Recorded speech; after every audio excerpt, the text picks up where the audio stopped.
कृष्णाय वासुदेवाय हरे परमात्मने प्रणतक्लेशनाशाय गोविन्दाय नमो नमः।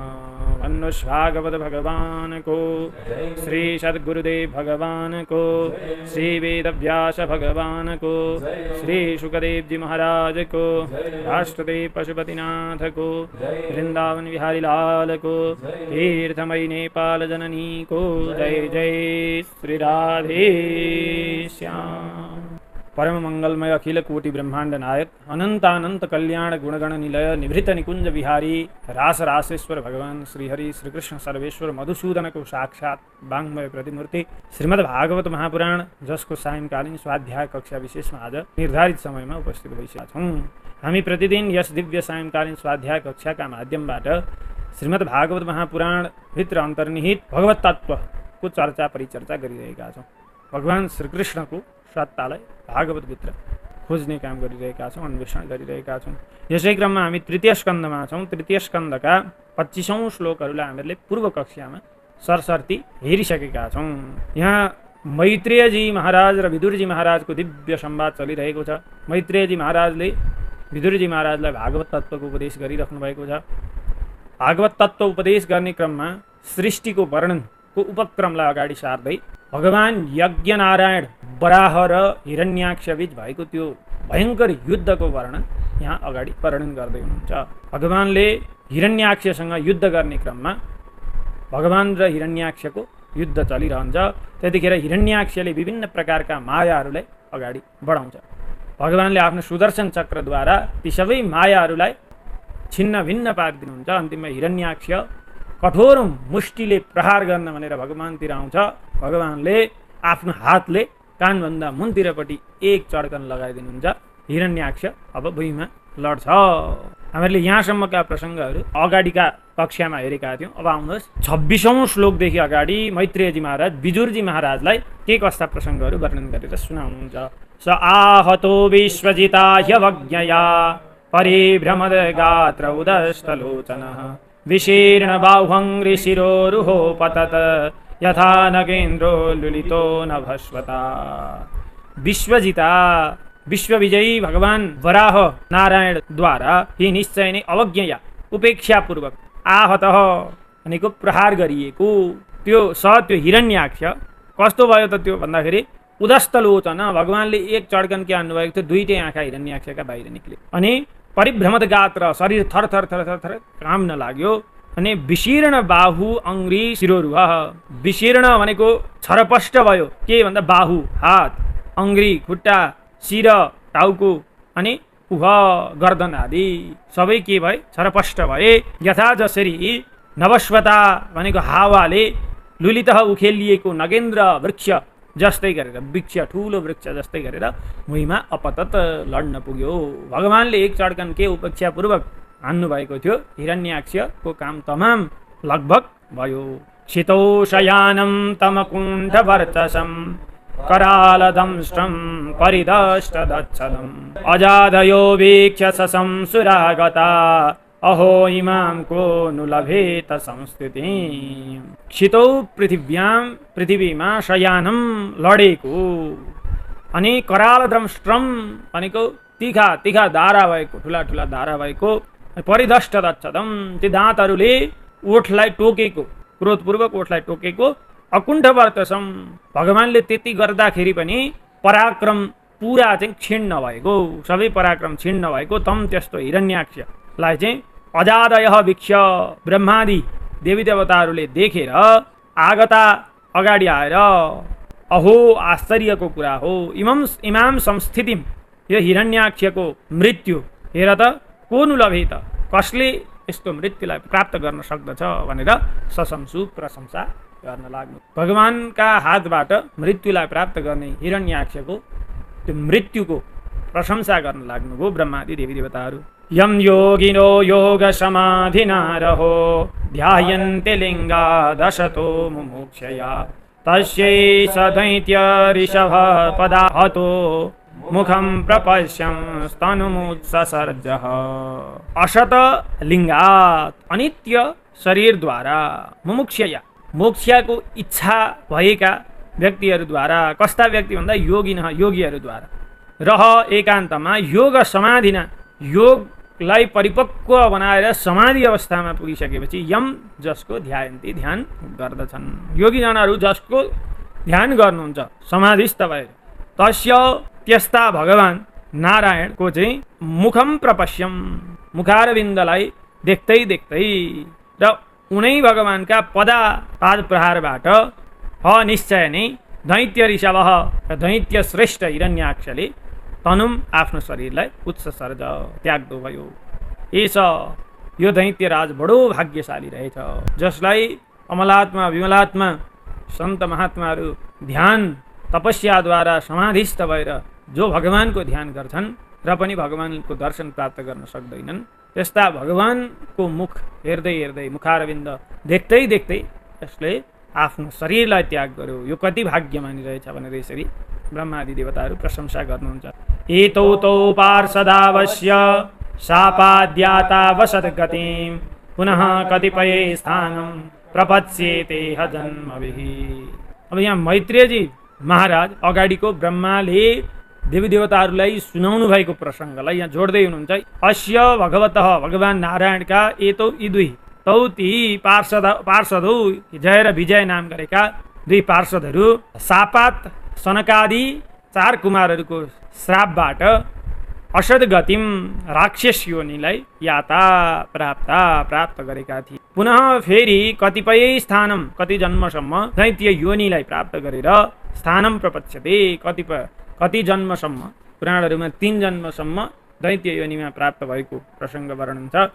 3 जन्मसम्म चाहिँ राक्षस योनिलाई प्राप्त गरेर फेरि भगवानको त्यही स्थानलाई त्यही वैकुण्ठ पदलाई यी जय र विजय नाम गरेका दुई भगवानका पार्षदहरूले प्राप्त गर्नुहुन्छ भनेर ब्रह्माले देवी देवताहरूलाई सुनाउनु भयो। अब यहाँ देवताहरू भन्दै हुनुहुन्छ देवा उचुः नमो नमस्ते खिल यज्ञतन्तवे स्थितौ गृहीता मलसत्त्वमूर्तये दिष्ट्या हतोऽयं जगतां मरुन्तुदास पदपादभक्त्या वयमीश निर्वृताः। अखिल यज्ञतन्तवे सारा यज्ञहरूका सम्पादन गर्नेवाला र स्थितौ संसारको पालनका निमित्त गृहीता मलसत्त्वमूर्तये मतलब रजो र तमो गुण भिन्न सत्व गुणद्वारा वराहको त्यो स्वरूपलाई धारण गर्नुहुने वराह भगवानलाई नमो नमः ते हजुरलाई नमो नमः नमस्कार छ बार नमस्कार छ। जगताम अरुन्तुदः सारा संसारका प्राणीहरूलाई दुःख प्रदान गर्नेवाला भएको अयम यो हिरण्याक्ष नाम गरेको महासुर दिष्ट्या भाग्यले गर्दा आज अतः हजुरद्वारा मारियो। त्वत्पाद भक्त्या हजुरका चरण कमलको भक्तिद्वारा वयम हामीहरू हे ईश हे परमात्मा भगवान नारायण निर्वृता अत्यन्त के छौँ खुसी छौँ आनन्दित छौँ कृतकृत्य छौँ। यहाँ देवताहरूले भन्नुभयो। अगाडि मैत्रेयजी महाराज अब वर्णन गर्नुहुन्छ एवं हिरण्याक्षमसह्य विक्रमं ससादयित्वा हरिराधिशूकरः जगामलोकं स्वमुखण्डितोत्सवं समीरितः पुष्करविष्टरादिभिः।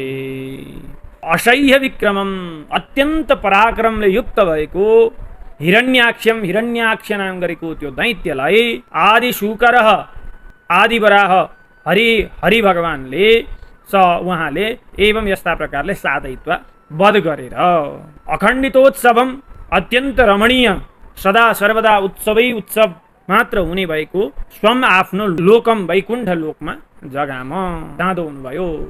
कसरी भन्दा पुष्कर विष्टरादिभिः भगवान ब्रह्मा आदिद्वारा समीडित स्तुति गरिएर यसरी वराहको वध गरिसकेपछि सारा देवी देवताहरूले भगवान वराहको जय जयकार गर्न लागे स्तुति गरे।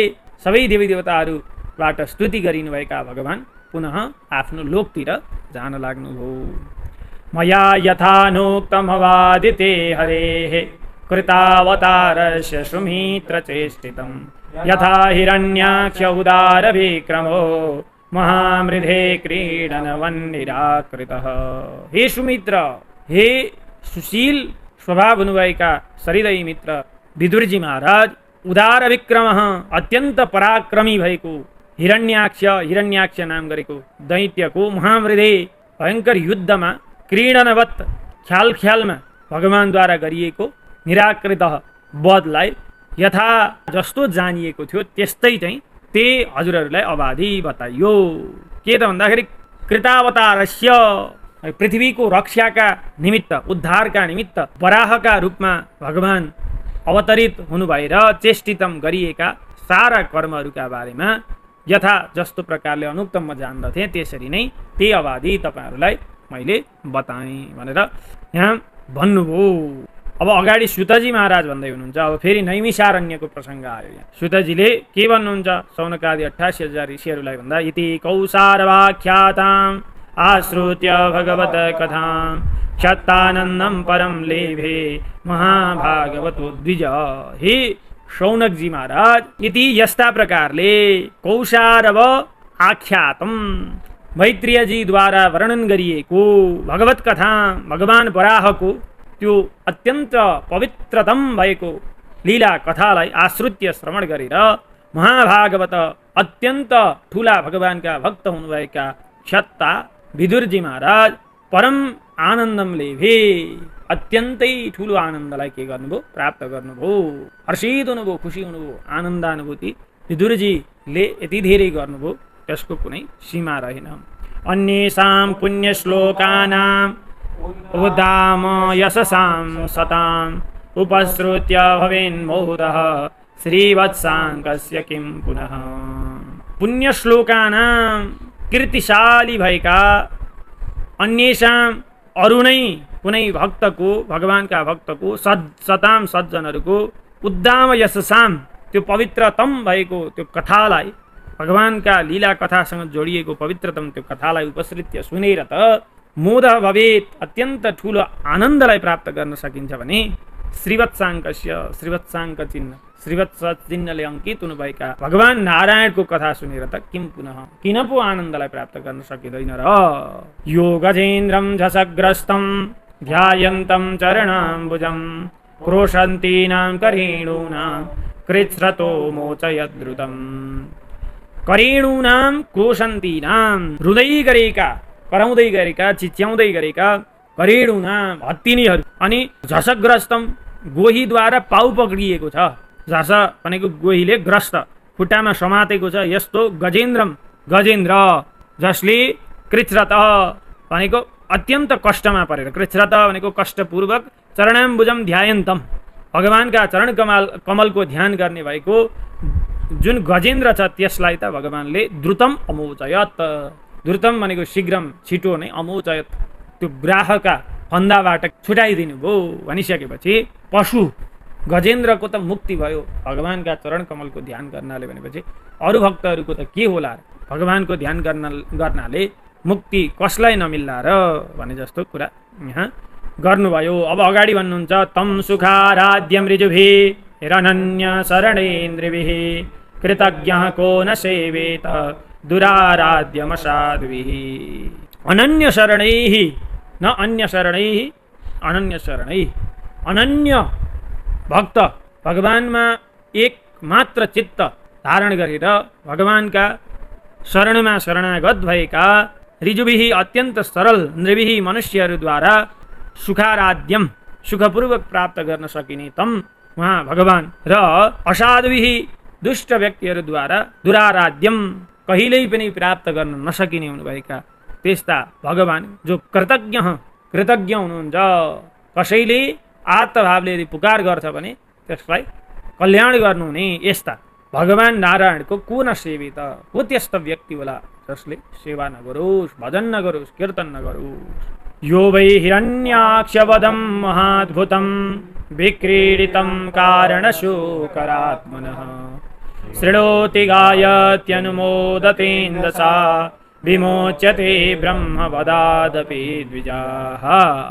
वै निश्चय नै महाद्भुतम अत्यन्त अद्भुत भएको कारण शुकरात्मनः पृथ्वीको रक्षार्थ वराह रूपलाई धारण गर्नुहुने यस्ता हिरण्याक्ष वधम वराह भगवानद्वारा गरिएको हिरण्याक्षको वधवाला जुन भगवानको यह विक्रीडितम जो लीला कथा छ यसलाई जो व्यक्तिले शृणोति सुन्दछ अर्थात् गायति गाउँछ भन्दछ अनुमोदते स्वीकार मात्रै गर्दछ भने पनि हे द्विजाहा हे शौनकादि ऋषीश्वरहरू अञ्जसा भनेको सहजताका साथ त्यो व्यक्तिले ब्रह्मवदात् अपि ब्रह्महत्या जस्तो अत्यन्त ठुलो पापबाट पनि विमुच्यते मुक्तिलाई प्राप्त गर्दछ।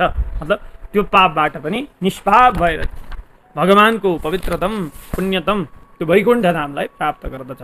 एतन् महापुण्यमलं पवित्रं धन्यं यशस्यं पदमायुराशिषां प्राणेन्द्रियाणां युधि शौर्यवर्धन नारायणोन्ते गतिरङ्ग शृण्वताम्। हे अङ्ग हे विदुरजी महाराज अलम पवित्रम अत्यन्तै धेरै पवित्रतम भएको र पुण्य महापुण्य भनेको महान पुण्यलाई दिलाउनेवाला अनि धन्यम धनधान्यलाई प्राप्त गराउनेवाला यशस्यम चारै दिशामा कीर्ति फैलाउनेवाला भएको आयुराशिषाम भनेको आयुलाई बढाउनेवाला भएको एतद् यो भगवानको वराहको जुन कथा प्रसङ्ग छ त्यसले चाहिँ कस्तो छ यो भन्दाखेरि फेरि प्राणेन्द्रियाणाम युधि शौर्यवर्धनम युधि युद्धमा प्राण इन्द्रिय आदिको बललाई बढाउनेवाला छ मनोबल बढाउने इन्द्रिय बल बढाउनेवाला यस्तो र अन्तिम अवस्थामा नारायण गति नारायण भगवानको गतिलाई प्रदान गर्नेवाला यो भगवानको पदम चरण कमलको ध्यान कसले नगरू सबैले के गरून् त श्रवण गरून्। जसले भक्तियुक्त मनद्वारा भगवानका वराहका लीला कथा अमृतहरूको पान गर्दछ भने त्यसले पुण्यलाई प्राप्त गर्दछ पवित्रतालाई प्राप्त गर्दछ धनधान्यलाई प्राप्त गर्दछ यश चारै दिशामा फैलिएर जानेछ अनि आयु बढ्नेछ प्राण इन्द्रिय आदिको शक्ति वृद्धि भएर जानेछ युद्धमा शौर्य बल वृद्धि भएर जान्छ र अन्तिममा भगवान नारायणलाई प्राप्ति गर्न सक्दछन् भनेर यसरी फलश्रुति अन्तिम श्लोकमा वर्णन गरेर सुनाउनुभयो। सुतजी महाराजले शौनकादि ऋषिहरूलाई हामीहरूले श्रीमद् भागवत महापुराण अन्तर्गत तृतीय स्कन्धको 19औं अध्यायलाई यहाँ आएर बिट मारेका छौँ। अब योभन्दा अगाडिको कक्षामा हामी पुनः 20औं अध्यायका साथ उपस्थित हुनेछौँ। आजको यो भागवत कथा प्रसङ्ग भगवान श्री वराहका श्री चरणमा विश्राम गर्ने अनुमति चाहन्छु। कृष्णाय वासुदेवाय हरे परमात्मने प्रणतक्लेशनाशाय गोविन्दाय नमो नमः। भन्नुहोस् भागवत भगवानको